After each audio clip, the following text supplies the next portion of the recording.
vaya por favor con su Biblia para seguir avanzando con la exhortación del libro de los Romanos, el capítulo 12, versículo 9. Mi hermano antecedía y hablaba algunas cosas que son importantes, hermanos, y la verdad es que de acuerdo a vuestra teología y de acuerdo que hay tanta necesidad en este tiempo, hermanos, de la palabra del Señor, y de acuerdo, hermano, a ello, hay mucho donde instruirse, hay mucho donde poder tomar, ¿verdad?, material, lectura, enseñanza. Usted mismo va y navega por el internet y eso le va a abrir un canal y le va a abrir un abanico grande, hermano, de posibilidades de instruirse en la palabra. Usted puede ir a una librería cristiana y va a encontrarse con grandes estantes llenos de libros que le van a educar y que le van a ayudar. La verdad es que muchos dicen, bueno, ¿y cuál libro o cuál autor es el que a mí me puede enseñar y me puede ayudar a ser un buen cristiano? Y la verdad que le podríamos recomendar muchos y grandes libros. Pero de acuerdo al comentario de algunos teólogos contemporáneos, los versículos que nosotros estamos analizando del capítulo 12 de Romanos son la clave para que cualquier cristiano pueda llegar a ser un buen cristiano. No es necesario, ¿verdad? Sí, puede usted hacerlo, pero no es necesario que pueda leerse grandes tomos de libros para poder llegar a ser un buen cristiano. El apóstol Pablo en estos versículos nos enseña cómo es que nosotros debemos ser prácticamente buenos cristianos.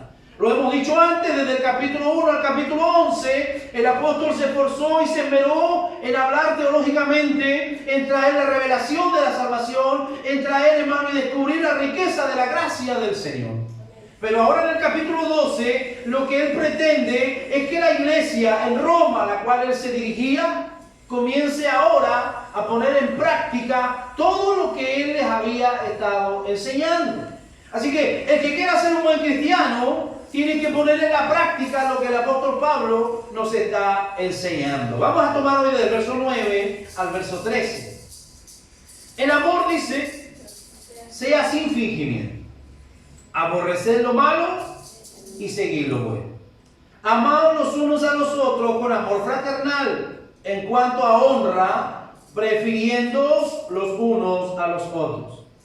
En lo que requiere diligencia, no perezosos, fervientes en espíritu, sirviendo al Señor, gozosos en la esperanza, sufridos en la tribulación, constantes en la oración, compartiendo para las necesidades de los santos y practicando la hospitalidad. La mayoría, hermanos, de nosotros hemos aprendido a fingir muchas cosas allá afuera en el mundo.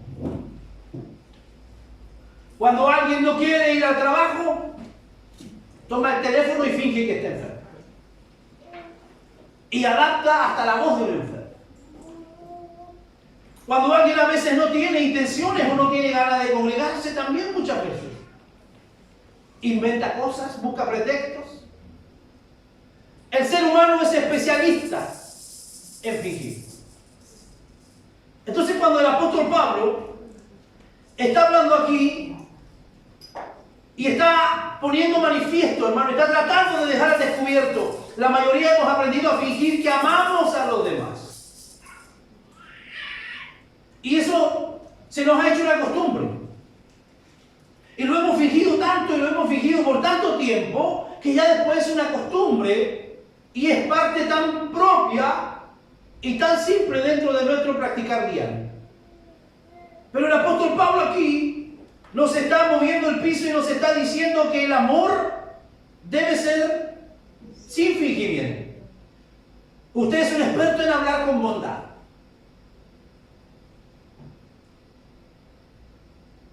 Muchas veces, aunque no tolere a las personas, les habla bondadosamente.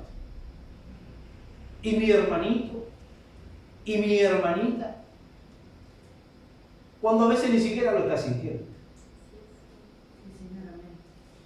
Sabemos cómo hablar con bondad, evitando a veces herir los sentimientos y aparentando interés por los demás, cuando realmente a veces no nos interesa absolutamente para nada. Podemos aún fingir que nos llenamos de compasión cuando oímos las necesidades de otro, o nos llenamos de indignación cuando nos enteramos de la injusticia. Pero Dios nos llama a sentir el verdadero amor que va más allá de las emociones y conductas superficiales. Ojo, el amor que Dios nos está demandando y el amor que el apóstol Pablo está hablando aquí va más allá de las emociones. Que yo sienta o no sienta amar. Amar es una orden. No es un sentimiento, hermano, que yo pueda depender de mi estado de ánimo. Si yo hoy día me levanto de buena, voy a amar a todo el mundo. Pero si me levanté atravesado, no voy a amar a nadie. No es eso lo que el apóstol está enseñando. Él habla de que el amor debe ser sincero. No debe ser superficial. El amor sincero requiere concentración y esfuerzo. ¿Qué requiere? Si yo le dijera a usted que amarme es fácil, le estaría mintiendo. Porque a veces soy un tipo desagradable. A veces usted se vuelve una persona desagradable también. Entonces si yo le dijera, hermano, qué fácil es amar, no le estaría mintiendo, no es fácil amar. Entonces el apóstol Pablo ve que el amor requiere concentración, requiere esfuerzo. Incluye hacer algo para que otros sean mejores. Demanda tiempo. ¿Qué demanda más? Tiempo. Usted no puede amar a alguien con quien no permanece. Por eso la palabra es tan clara y dice, ¿cómo dices amar a Dios si nunca le has visto y no amas a tu hermano que le ves todos los días, que le ves siempre? Requiere concentración, esfuerzo, incluye hacer algo, demanda tiempo, demanda dinero, participación personal. Ninguna persona tiene los recursos necesarios para amar a toda una comunidad, pero una iglesia, el cuerpo de Cristo en su ciudad, lo puede hacer. Piense en personas que necesitan su amor ahora mismo, en acción, y considere los medios que usted y los demás miembros pueden usar para unirse y mostrar amor por su comunidad en el nombre de Cristo. Cuando el apóstol Pablo está hablando aquí, él nos está suministrando, hermanos, la virtud suprema que va a pasearlo y que va a llevarlo a usted por el Nuevo Testamento, como es, hermano, las necesidades de los demás y el bienestar de la persona amada, y hace todo lo que sea necesario para satisfacer esas necesidades. Visitemos por favor Mateo 22:37. Mateo capítulo 22, verso 37. Jesús dijo, ¿quién lo dijo? Jesús. Amarás al Señor tu Dios con todo tu corazón y con toda tu alma y con toda tu mente, porque este es el primer y gran mandamiento. Hermano, cuando uno de nosotros, cuando el cristiano ama a Dios, le va a ser fácil poder amar a los demás. ¿Por qué? Porque va a lograr entender que el que está a su lado no es cualquier personaje. Si usted mira en este momento al que está a su lado, si usted mira al que está atrás, le pareciera tal vez irrelevante. Lo ve usted que a lo mejor es demasiado y pasa demasiado desapercibido. Usted lo verá tal vez, no, mire, ¿sabe qué? No, es muy importante el hermano de la iglesia. Pero ¿sabe? Cuando usted entiende y usted ama a Dios, va a amar al que está a su lado, porque es hecho a la imagen y la semejanza de Dios. Segundo, porque es parte de la familia de Dios, es miembro, hermano, de la iglesia. Entonces el amor debe estar preocupado en lo que sea necesario para satisfacer las necesidades de mis hermanos. Veamos qué dice Gálatas capítulo 5, versículo 22. Gálatas capítulo 5, verso 22.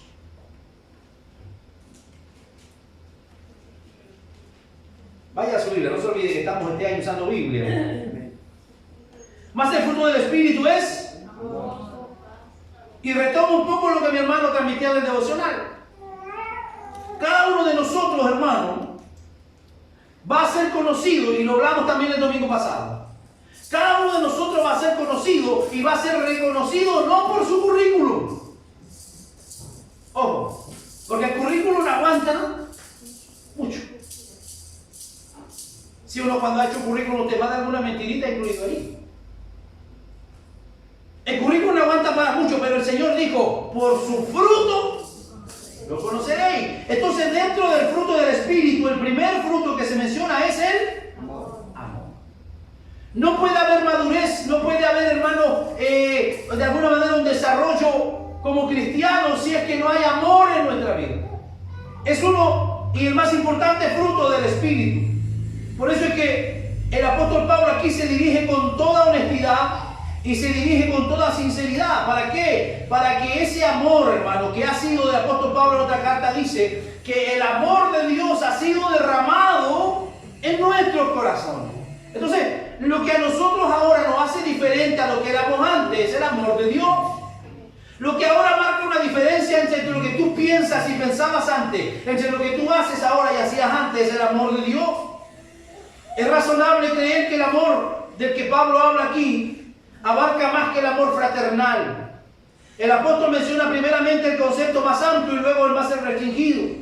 Lo que él subraya en primer lugar es que el amor, en cualquier sentido que se lo entienda, ya sea su objeto, siempre sea Dios o hermanos en la fe. Si tu principal objetivo de amor es Dios, vas a lograr y vas a entender el amor hacia tu hermano.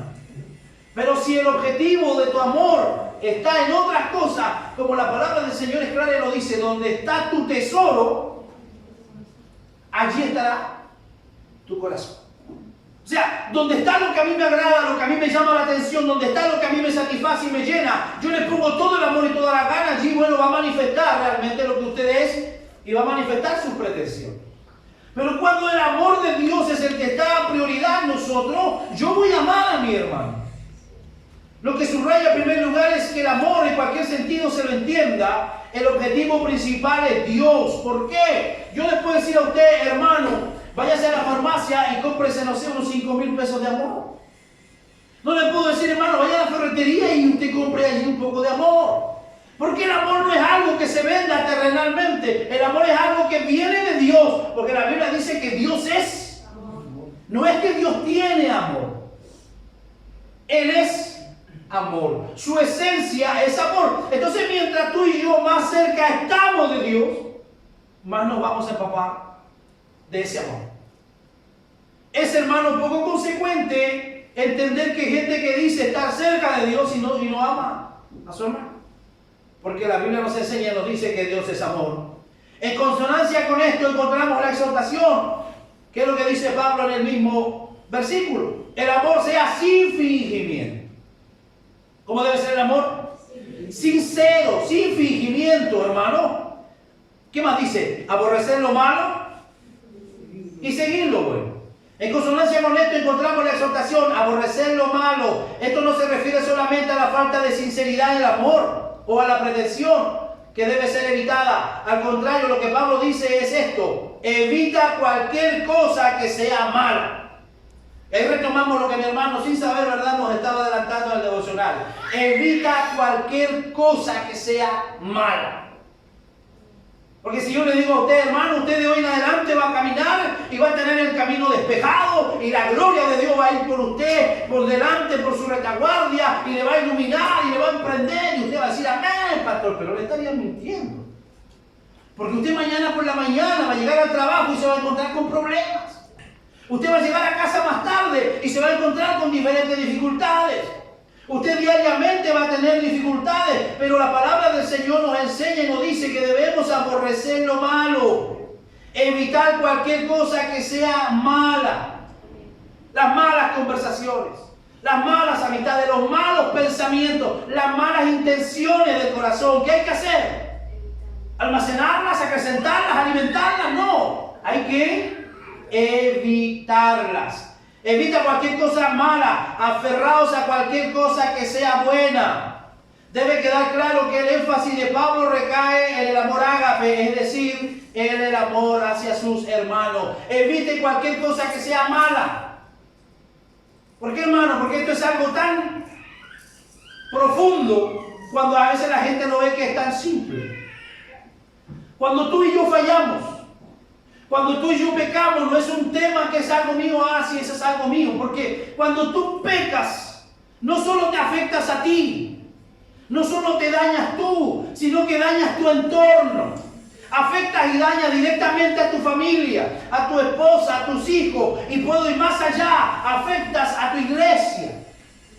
Afectas a los hermanos que confían en ti. Afectas a los hermanos que se sacan fotos contigo.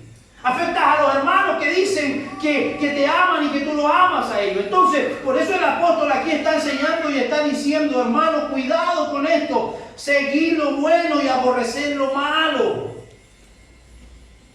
Porque no vamos por la vida como llaneros solitarios, hermano. Lo que hagamos, bueno o malo, va a afectar a alguien, a nuestra familia primeramente y también a nuestra comunidad. Así que mira que está a tu lado, dile, sigue lo bueno. Siga lo bueno. No importa que toda la gente vaya caminando hacia lo malo, usted siga lo bueno. Con toda libertad en el Señor. El amor cristiano debe mostrarse con pureza y sinceridad, sin egoísmo y sin dobleces. ¿Qué más dice el texto? Verso 10. Amaos los unos a los otros con amor fraternal. En cuanto a honra, prefiriéndose los unos a los otros. Siempre que Pablo piensa en los creyentes, él los considera como miembros de una familia. ¿Cómo los considera? Miembros de una familia. Vamos a ver Efesios 3:15.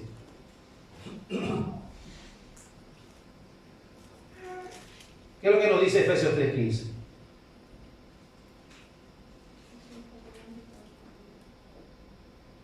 ¿De quién toma nombre toda familia en los cielos y en la tierra? Aquí está hablando directamente el apóstol Pablo, ¿de quién? De la iglesia. Todos tienen un mismo Padre. Lo dice Romanos 8:15 y Gálatas 4:5. Visitemos Romanos 8:15. ¿Qué dice?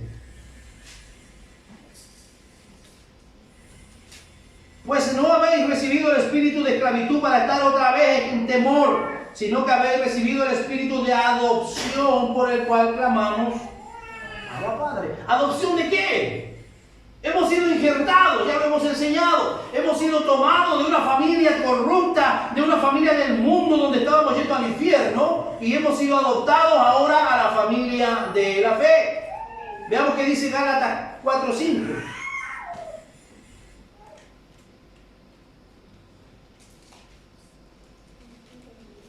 Para que redimiese a los que estaban bajo la ley.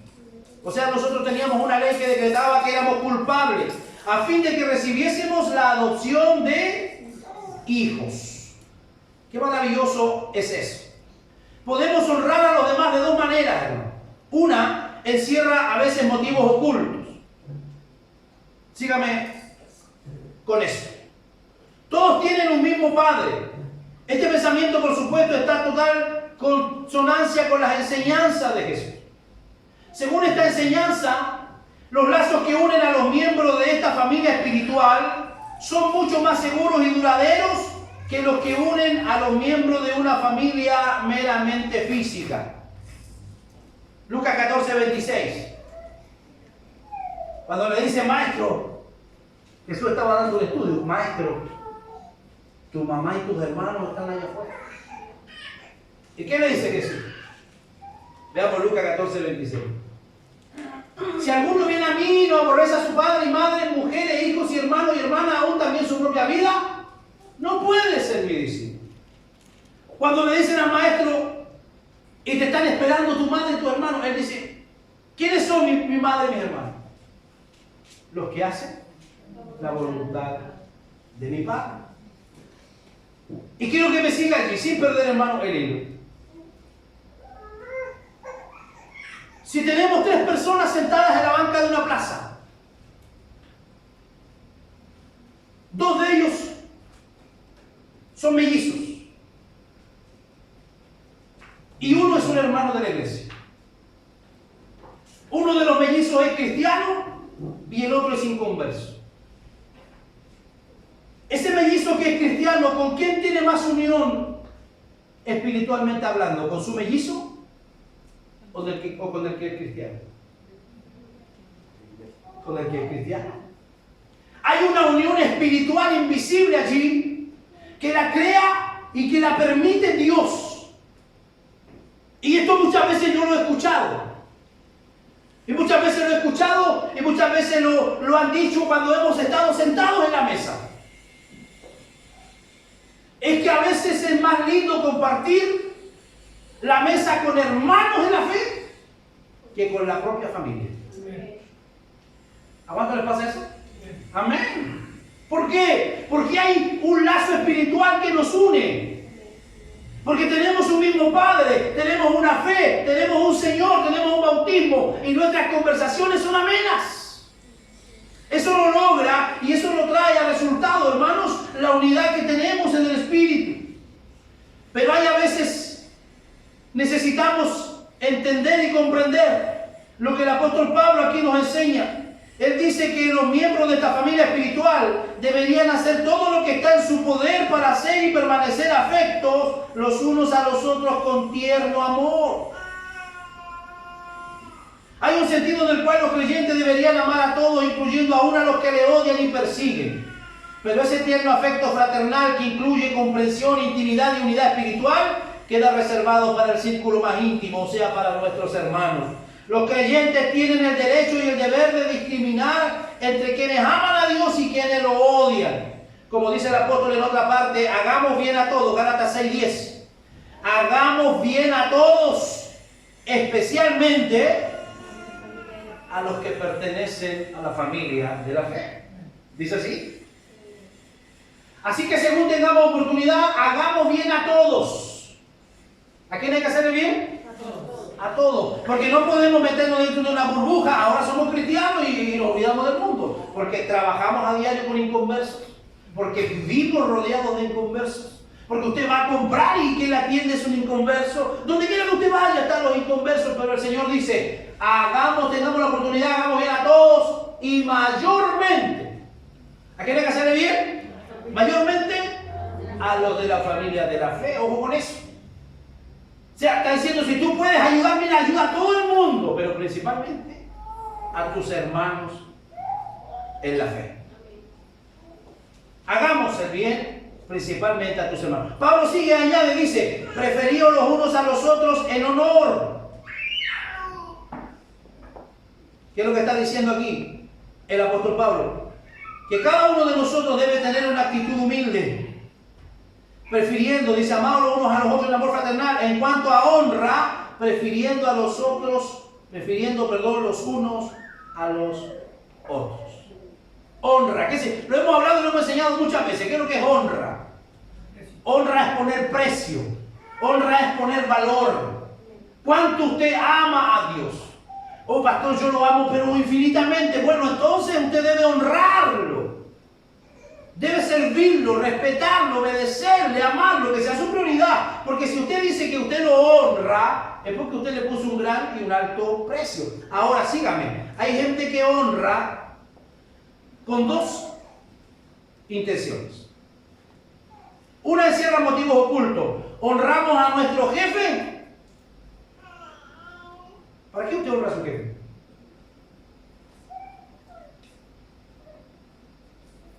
Díganlo a él. Para conseguir muchas cosas. Para que después te recompensen. A nuestros empleados para que trabajen más.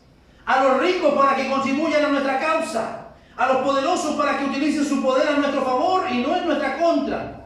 Esa es una manera de honrar. Pero es la manera equivocada.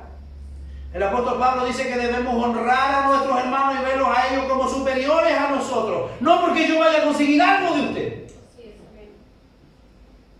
¿Me está entendiendo? Como cristianos, honramos a las personas porque fueron creadas a la imagen de Dios.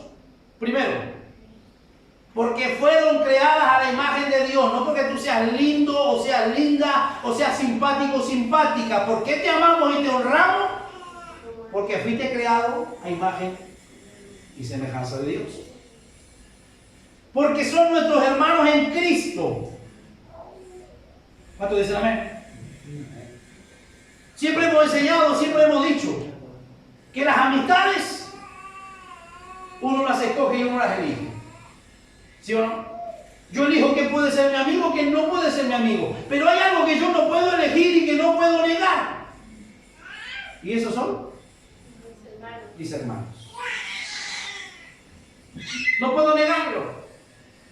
Porque es algo que Dios no me ha preguntado, sino Dios ha permitido y lo ha impuesto allí. Y Él dice, ahora tú tienes que amarlo soportándose los unos a los otros. Porque Dios sabe que esto no es fácil, hermano. Pero el Señor nos ayude y el Señor nos bendiga. Estamos agradecidos por eso, porque son nuestros hermanos. Porque estamos agradecidos por la forma en que contribuyen a la edificación del cuerpo de Cristo. No te olvides el tema principal que el apóstol Pablo comienza los primeros textos hablando. Es que cada uno de nosotros debe sentir la importancia que tiene su don, su talento y su ministerio en la iglesia. Entonces, una tercera posición, porque yo amo a mi hermano, porque a través de lo que él hace, yo soy bendecido. A través de lo que mi hermano hace, cuando se dispone la mano del Señor, entonces yo soy bendecido. ¿Le parece difícil a usted honrar a su hermano? ¿Por qué le parece al humano difícil honrar a otro? Porque está siempre la competencia. Mientras que tú y yo no dejemos la competencia, va a ser muy difícil honrar y valorar a tu hermano. Porque cuando tú has renunciado al ego, al orgullo, a la vanagloria, entonces tú vas a ver a los demás como superiores a ti mismo. Que Dios nos ayude con eso. ¿Por qué no intentar superarnos mutuamente en cuanto a honrar a los demás?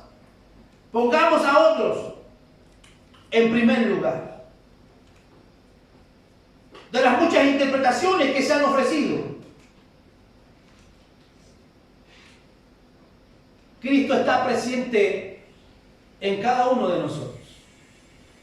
Él está presente en nuestra vida. Mira que está a tu lado y pregúntale, ¿está Cristo en ti?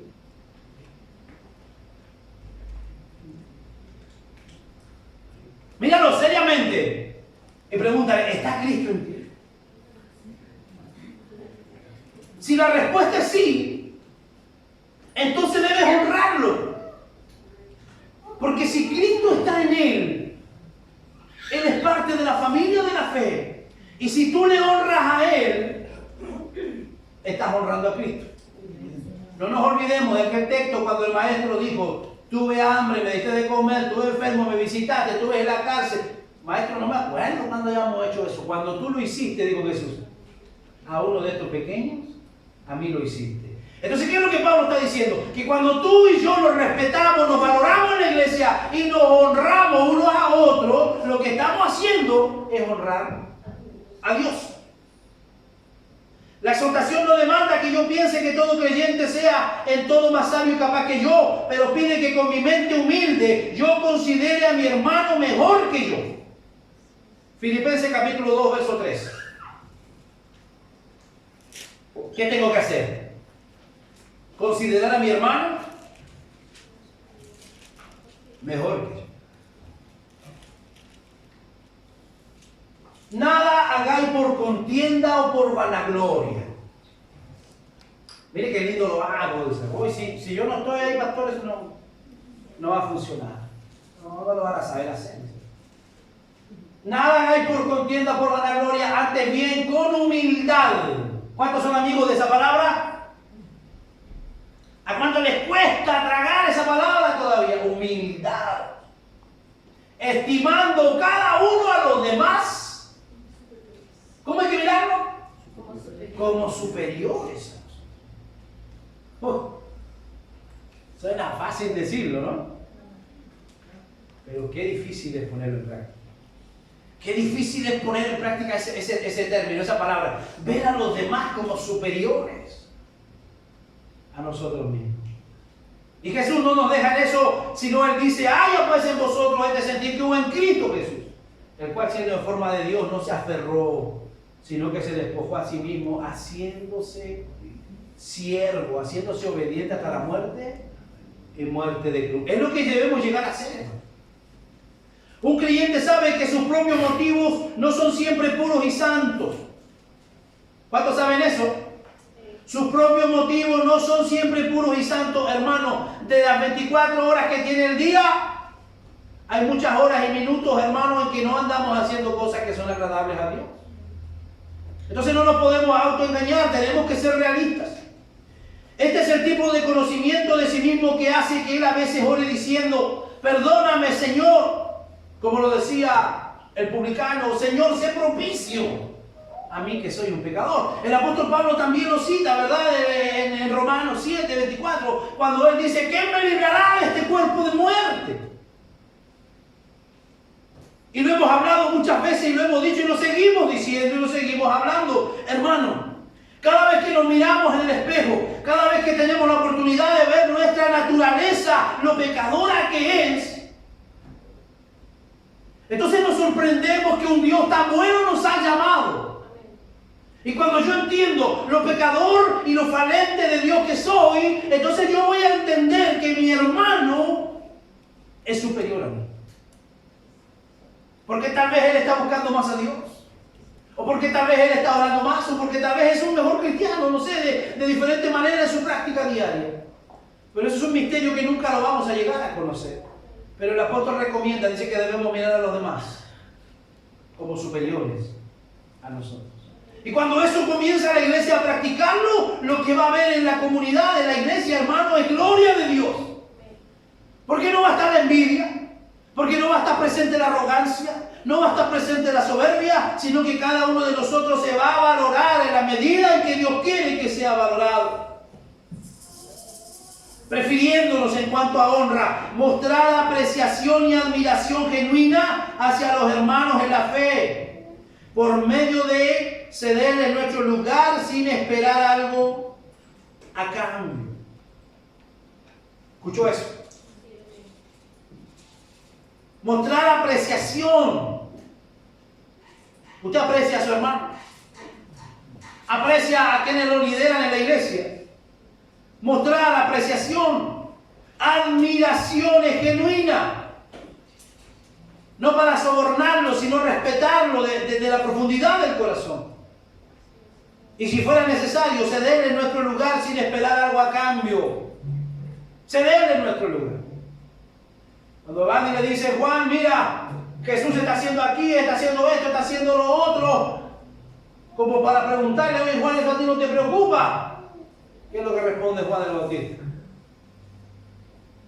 Es necesario que yo mengue para que Él crezca.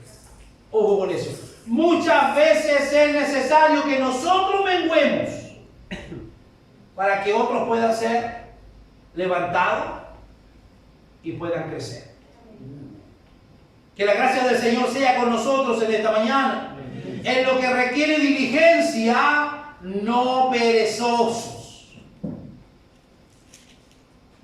Fervientes en espíritu, sirviendo al Señor. Todo lo que vale la pena hacer en la vida cristiana tiene valor suficiente para que se haga con entusiasmo y esmero. ¿Cuántos dicen amén a eso? Amén. Repito, todo lo que vale la pena hacer en la vida cristiana tiene valor suficiente para que se haga con entusiasmo y esmero. Veamos qué dice Juan 9:4. Sea mucho, sea poco lo que usted haga para el Señor, hágalo fervientemente. ¿Qué es lo que dice la palabra del Señor?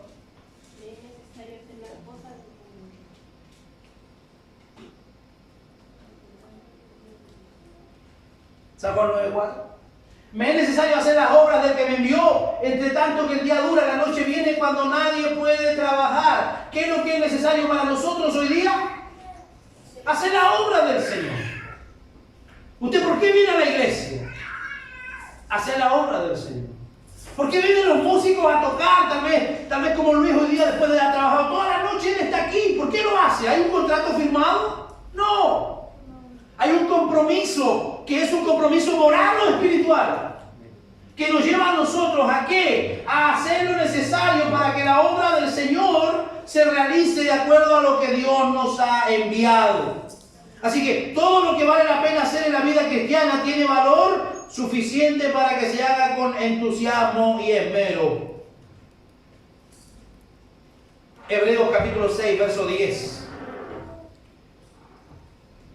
Si yo estuviera aquí bostezando en el púlpito, y si me estuviera rascando la cabeza y bostezando, mano al bolsillo, y le estuviera usted hablando de un Dios poderoso, de un Dios sanador, de un Dios milagroso, ¿usted me creería? Porque aun cuando yo lo que estoy diciendo, mi vida propia, mi actitud está demostrando todo lo contrario. Entonces, ¿qué es lo que la palabra del Señor aquí nos dice? Que con diligencia, no perezosos, fervientes en el Espíritu. Pero deseamos que cada uno de vosotros muestre la misma solicitud hasta el fin, para plena certeza de la esperanza. Verso 10, porque Dios no es injusto para olvidar vuestra obra y trabajo del amor que habéis mostrado hacia su nombre, habiendo servido a los santos y sirviendo aún. Ojo, Dios no se olvida de lo que usted hace en beneficio de su nombre y en beneficio de su obra. Trabajemos, hermanos, fervientes en el Espíritu.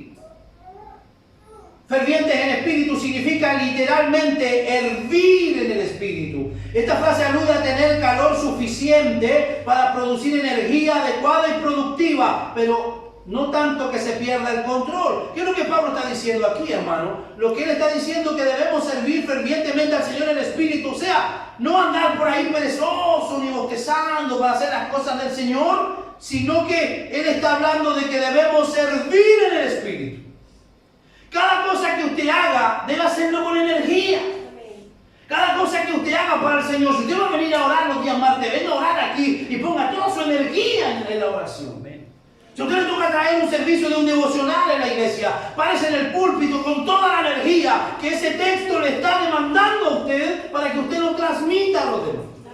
Si usted va a venir a cantar acá, hágalo con tal fuego y con tal fuerza, hermano, que puede radiar, porque eso es lo que el apóstol está diciendo aquí.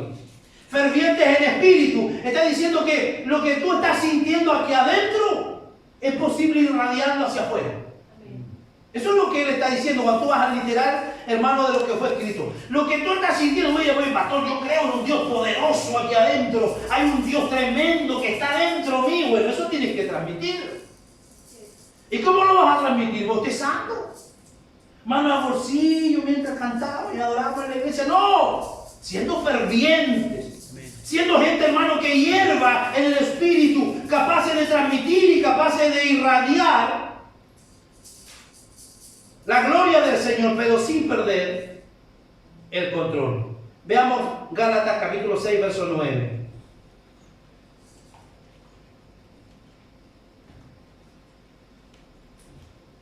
¿Qué nos dice Gálatas 6, 9? No nos cansemos, pues, de hacer bien. ¿Por qué? Porque a su tiempo segaremos. Si no desmayamos, no nos cansemos. ¿Algunos se han cansado? No nos cansemos de hacer bien. Muchas veces nos van a defraudar, muchas veces nos van a traicionar, nos van a engañar, nos van a estafar, no importa, no nos cansemos. Porque a su tiempo segaremos. O sea, la recompensa va a llegar tarde o temprano. ¿Cuántos dicen amén? No perezosos. Por supuesto, la fuente del entusiasmo no está en el hombre. Yo no le puedo decir, a ver, hermano, venga para acá hoy día, vamos a orar y usted esta semana va a andar prendidito, entusiasmadito. No, eso no es así. Ese fuego, esa intensidad viene de mis momentos en la presencia del Señor. Viene, hermanos, como resultado de mi comunión con el Espíritu Santo. ¿Quién es el que provee? No solo deben los creyentes preocuparse de que no apaguen el Espíritu, de que no lo entristezcan y aún no contristarlo. Al contrario, deben pedirle fervorosamente al Espíritu Santo que los llene de celo y el entusiasmo necesario para cumplir debidamente sus deberes cristianos y lograr su meta. Solo entonces se cumplirá el mandato, ser radiantes del Espíritu, cuando puedan cantarlo desde el fondo de su corazón. Avanzamos. Gozosos en la esperanza, sufridos en la tribulación y constantes en la oración. La esperanza de la salvación futura. Estamos claros que hemos sido salvos. ¿Cuántos son salvos? Levánteme la mano. Pero aún dice que no se ha manifestado lo que hemos de ser. O sea, estamos esperando el advenimiento del Señor y entonces se va a completar el propósito de la salvación. Pero mientras que ese día llegue, la hora y el día, la Biblia dice que nadie la sabe, pero mientras que ese día llegue, yo lo debo esperar con esperanza. Lo debo anhelar todos los días con esperanza y no decir, el maestro tarda en venir. Como dijeron aquellas mujeres que estaban esperando la boda, el esposo tarda, cabecearon y durmieron. Y cuando llegó el esposo, quedaron fuera, después de haber esperado tanto tiempo. Debemos estar gozosos con la esperanza. Esperanza de la salvación futura estimula el gozo presente, por tanto, así que los hijos de Dios llegan a ser capaces de perseverar. ¿Por qué tú y yo perseveramos? No perseveramos para ser salvos. Ojo, yo persevero porque soy salvo. Usted no viene a la iglesia para que usted sea salvo. Usted viene a la iglesia porque ya es salvo. ¿Se entiende eso? Capaces de perseverar en medio de la aflicción. El que no lo haya pasado mal el año pasado, levánteme la mano. Todos tuvieron diferentes problemas. Pero aquí estamos comenzando un nuevo año. ¿Por qué? Porque Dios es el que nos ayuda a perseverar en medio de la aflicción. Esta perseverancia indica la fuerza de resistir bajo presión y la aplicante persistente de dicha fuerza. No es el producto de la sabiduría humana, sino de la gracia de Dios. Por eso Pablo se apresura a añadir, ser persistentes en la oración. Sin oración constante, el gozo y la perseverancia serán imposibles. Porque la oposición que procede del mundo, las dudas que vienen de tu interior, resultan fuertes y poderosas. En realidad, sin perseverancia en la oración, sería imposible obedecer lo que Pablo dice en este capítulo. Y lo que dice en cualquier parte de la Biblia. Sin oración, será difícil perseverar. Por eso el apóstol aquí lo dice, gozosos en la esperanza. Gozarnos mientras que el maestro llegue, sufridos en la tribulación. Dios nunca le va a poner a usted más carga que la que usted puede llevar. Él siempre le va a estar solventando y ayudando. Constantes en la oración. Versículo 13, ya terminamos. Compartiendo para las necesidades de los santos, practicando la hospitalidad. Compartiendo se deriva de una palabra griega que alude a la noción de comunidad, asociación o participación mutua y con frecuencia se traduce compañerismo y comunión. ¿Qué significa? Compañerismo y comunión.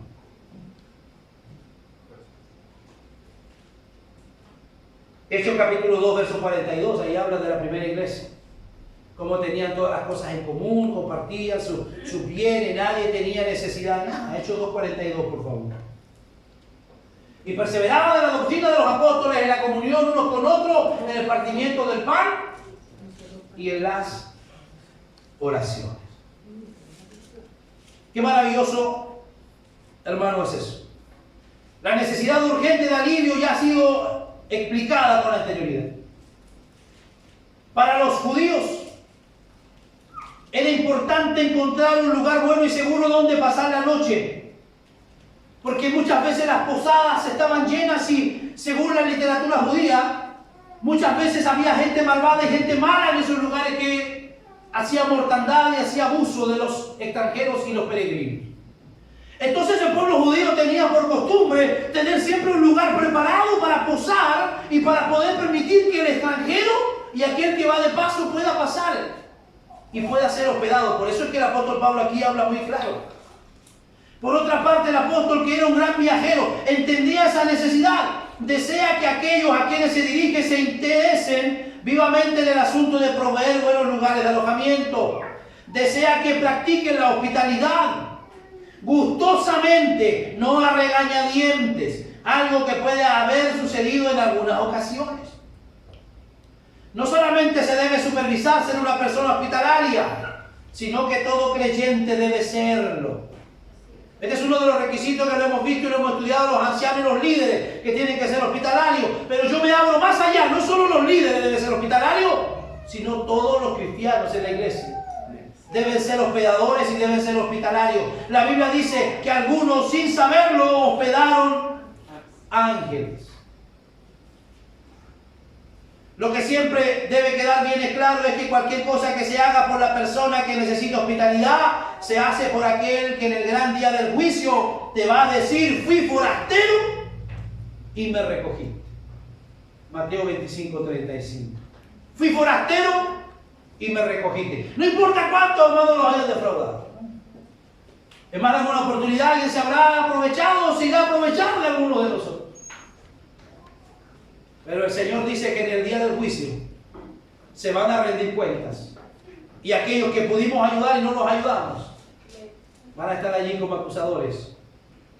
Pero el Señor lo dice: cuando tú lo hiciste a uno de estos pequeños, a mí lo hiciste. Deben practicar ese favor con afán. Veamos qué dice Hebreos 6:10. Y con ello vamos terminando, pueblo.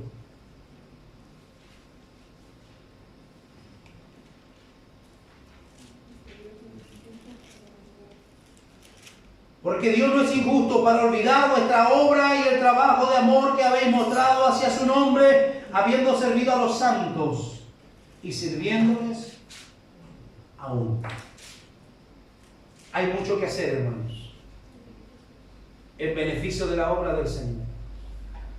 No te canses, no desmayes, no te decepciones, porque muchas cosas vamos a enfrentar en el caminar del cristiano. Pero estos textos que el apóstol nos habla aquí nos ayudan, nos dirigen a ser cada día mejores cristianos, dignos del nombre que se nos ha dado, cristianos, pequeños cristos o seguidores de Cristo. Cierre sus ojos para que oremos al Señor.